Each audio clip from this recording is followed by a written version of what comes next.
Master J.K. YouTube channel එකත් එක්ක මේ මොහොතේ සම්බන්ධලා ඉන්න ඔබ සියලු දෙනාම ඉතාම ගෞරවයෙන් යුතුව පිළිගන්නවා. ඔබ දන්නවා මාස්ටර් J.K. YouTube channel එක කවදත් ඔබ වෙතගෙන එන්නේ 6 වසරේ සිට 11 වසර දක්වා ICT විෂය ඉගෙන ගන්නා ශ්‍රී ලාංකීය දුවා දරුවන්ට තොරතුරු හා සංනිවේදන තාක්ෂණ විෂයට අදාළ සියලු විෂය කරුණු මෙම වෙබ් අඩවිය තුල ගෙන එනවා. ඉතින් අද ඔබට මම ගෙන එන්නේ සරල වෙබ් අඩවියක් නිර්මාණය. එහෙම නැත්නම් 11 වසර ICT විෂය ඉගෙන ගන්නා දුවදරුවන් තියෙනවා පස්වෙනි පාඩමේදී බහුමාධ්‍ය තාක්ෂණයේ භාවිතයෙන් සරල වෙබ් අඩවියක් නිර්මාණය කිරීම සම්බන්ධයෙන් පාඩම අපිට ඉගෙන ගන්න. මේක මූල කොටස් මම 9ක් ඉදිරිපත් කරලා තියෙනවා. HTML භාවිතය පිළිබඳ සම්පූර්ණ අවබෝධයක් ලබා දීලා තියෙනවා. ඉතින් පාඩමේ ඉදිරි කොටස් සාකච්ඡා කරන්න යන්නේ. ඉතින් මේ පෙර කොටස් බලලා නැත්නම් ඔබට පුළුවන් මෙම වීඩියෝ එක පල්ලෙහා තියෙන description එකේ දාලා තියෙන අදාළ link බලලා ඔයගොල්ලන්ට මේ පාඩම් අධ්‍යයනය කරගන්න පුළුවන්. එහෙනම් අපි 9 වෙනි කොටසට යමු.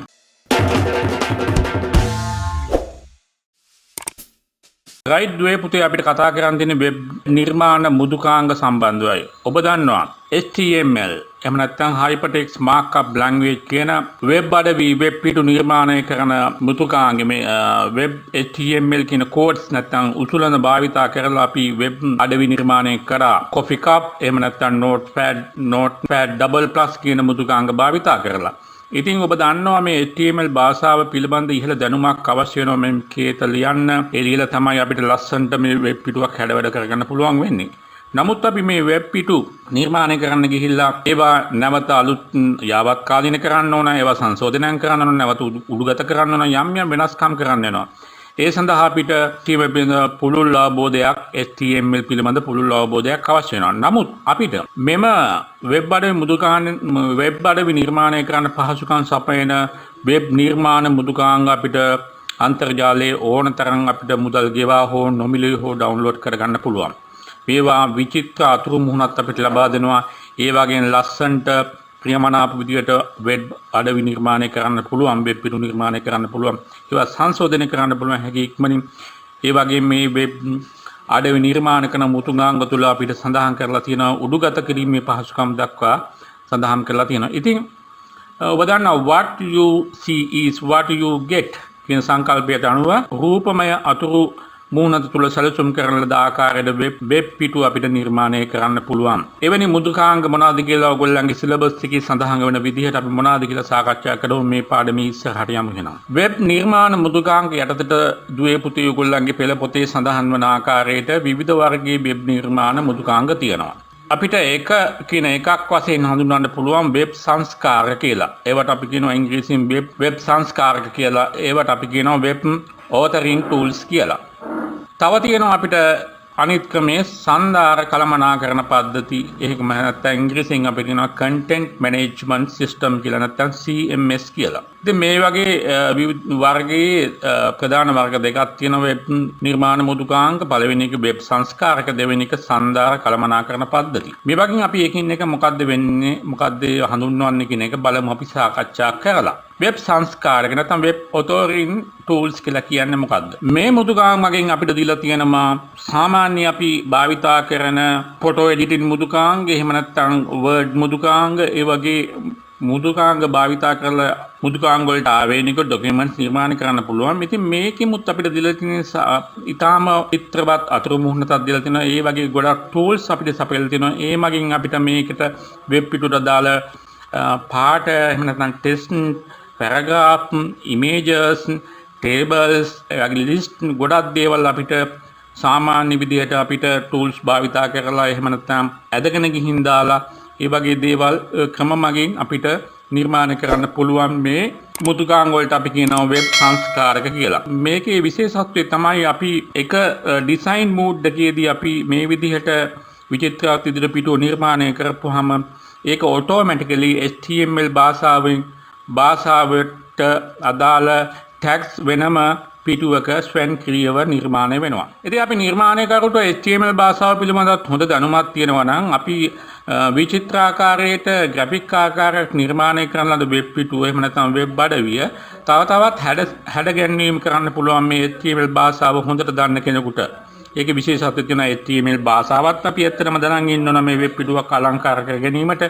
ඒකෙන් ලොකු සහයෝගයක් දක්වනවා අපිට වෙබ් authoring tools මුදුකාංග වෙබ් සංස්කාරක මුදුකාංග මගින්. ඉතින් වෙබ් සංස්කාරක මුදුකාංග වලට උදාහරණ වශයෙන් අපිට හඳුන්වන්න පුළුවන් Composer, CK Editor, Blue Griffin කියන මුදුකාංග අපිට හඳුන්වන්න පුළුවන්. මේවා අපිට නොමිලේ අන්තර්ජාලයෙන් ඩවුන්ලෝඩ් කරන්න පුළුවන්. ඉතින් ඕගොල්ලන්ට මම රෙකමන්ඩ් කරනවා ඒ වගේම ඔබ ඕගොල්ලන්ගේ පෙළ පොතේ සඳහන් වෙන Composer කියන මුදුකාංගේ භාවිතා කරලා අපිට පුළුවන් වෙබ් අඩවියක් සරලව නිර්මාණය කරන්න. අපි ඒක ප්‍රායෝගිකව කොහොමද වෙන්නේ කියලා ඉස්සරහට අපි සාකච්ඡා කරමු. ඊට පස්සේ මිලදී ගත හැකි වෙබ් සංස්කාරක මුදුකාංග තියෙනවා Adobe Dreamweaver, Microsoft Front Page, එතකොට Visual Studio මේ කියන මුදුකාංග අපිට මිලදී ගන්න පුළුවන් අන්තර්ජාලයෙන් කෙනෙක් වෙබ් අඩවි නිර්මාණය කරන කිරීම සම්බන්ධයෙන් වෘත්තීයමය හැකියාවක් වැඩි දියුණු කර ගැනීමට බලාපොරොත්තු වෙනවා නම් ඔබට පුළුවන් මෙම වෙබ් සංස්කාරක වෙබ් author tool එකක් software එකක් මිලදී අරගෙන ඔබගේ හැකියාවන් වැඩි දියුණු කර ගන්න. ඉතින් මේ වගේ ගොඩක් පහසුකම් සපයනවා automatically generate වෙනවා වෙනම page එකක වෙනම link එක generate වෙනවා HTML codes ටික ඒ වගේම ඔබ design කරන එක design page එකේ tab එකේ display වෙනවා.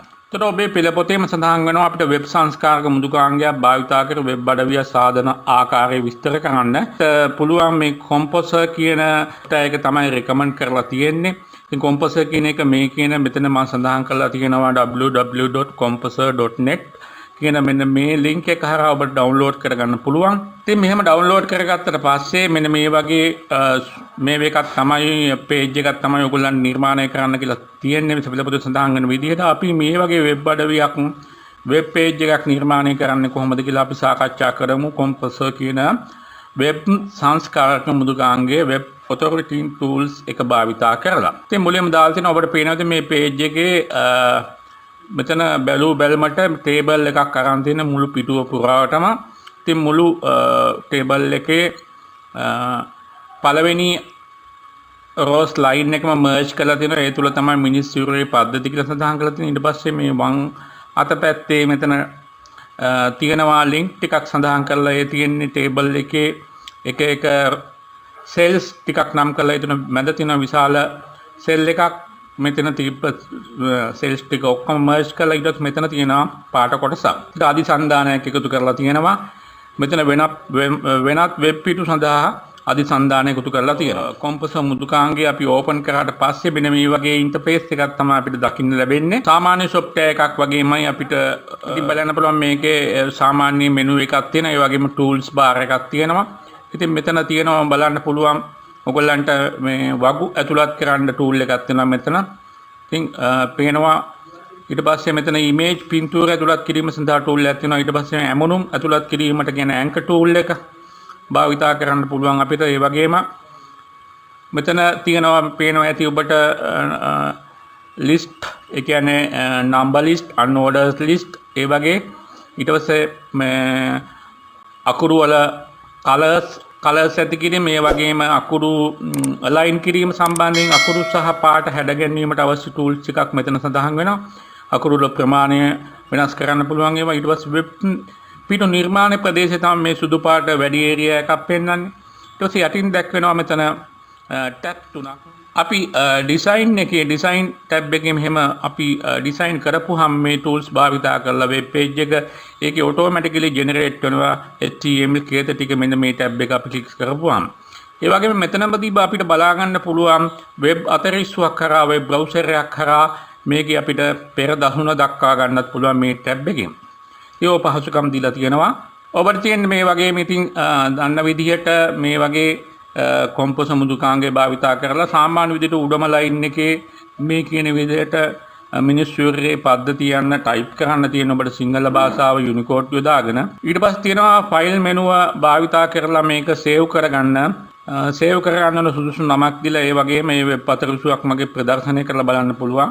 ඒතර ඔබ බලා ගන්න මේ සේව් කරද්දී .html එක්ස්ටෙන්ෂන් එකකින් සේව් වෙනවද කියලා ඒ ක්‍රමයට සේව් කරගන්න ඕනේ. මේක සඳහන් වෙනවා වගු ඇතුළත් කිරීමේ tool එකක් තියෙනවා. එහෙම නැත්නම් මේ insert menu එක හරහා insert table ගිහිල්ලා අපිට පුළුවන් මෙහෙම වගුවක් ඇතුළත් කරගන්න කියනවා අපිට පේලි 6ක් සහ තීරු 3කින් යුත් වගුවක්. ඊට පස්සේ අපිට මේ merge කරන්න තියෙනවා සෙල් කිහිපයක්. කෙලින්ම මේ සෙල්ස් තෝරගෙන right mouse click කරලා merge කියන විධානය ලබා දුන්නා මේ ඒවා merge වෙනවා. ඒතර වගුවේ කෝෂයක් සඳහා ඔබට රූපයක් ඇතුළත් කරලා ඒ රූපය සඳහා අධිසන්ධාන එකතු කරන්න පුළුවන්. anchor tool එක click කරපුවාම මේ අදාළ image එක select කරලා එතකොට අධිසන්ධාන පෙන්වන්න ඕන path එක පෙන්වනවා.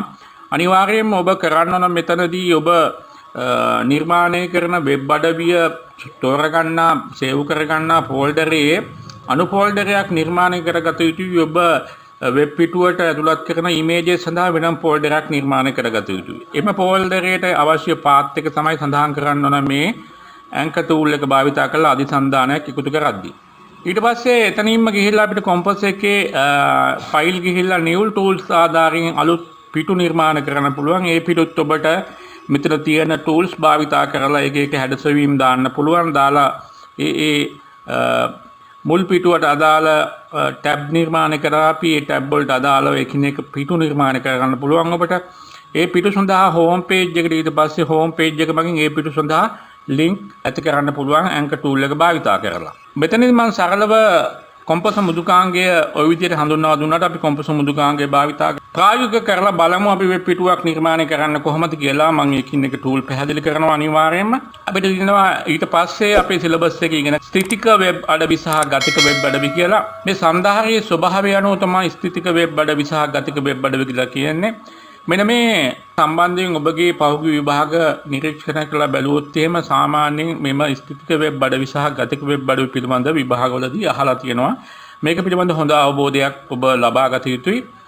ඉතින් මේ මෙතනින් පස්සේ අපි ඊළඟ වීඩියෝ එකදී අපි කොම්පස් මෘදුකාංගය භාවිතා කිරීමත් ඒ වගේම ස්ථිතික වෙබ් අඩවි ස්ටැටික් වෙබ්සයිට් සහ ඩයිනමික් වෙබ්සයිට් ගැන සවිස්තරාත්මකව කතා කරමු. අදට මම ඔබෙන් සමුගන්නවා. ඒ වගේම අවසාන මොහොතේ මතක් කරනවා මාස්ටර් G.C.E YouTube channel තාමත් ඔබ subscribe කරලා නැත්නම් subscribe කරන්න. ඒ වගේම bell icon එක all button එක click කරන්න. ඔබට එතකොට notification එක ලැබෙනවා අපි අලුත් වීඩියෝ එකක් add කරපුවාම. ඒ වගේම වීඩියෝ එකට කැමති නම් like එකක් දාන්න. ඒ වගේම ඔබගේ අදහස් comment කරන්න. යාළුවන්ටත් බලන්න වීඩියෝ එක හොඳයි නම් share කරන්න. ඒ වගේම ඔබට පුළුවන් මෙම මාස්ටර් G.C.E YouTube channel එකේ අනුකුත් වීඩියෝ ඔබට අදාළ දේවල් 10 වසර 11 වසර සහ 6 වසර සිට හැකි විදිහට මම පාඩම් එකතු කරලා තියෙනවා. ඒවා බලන්න පුළුවන්. ඒ වගේම මෙම පාඩමට අදාළව සියලු පාඩම් මාලා ඇතුළත් කළා පාඩම් කොටස් 8ක් මම මුල ඇතුළත් කරලා තිනවා. ඔබට පහළ තියෙන description එකේ link එකට ගිහිල්ලා ඒවා බලන්න පුළුවන්. එහෙනම් අදට සමුගන්න ඔබ සමට සුබ අනාගතයක්.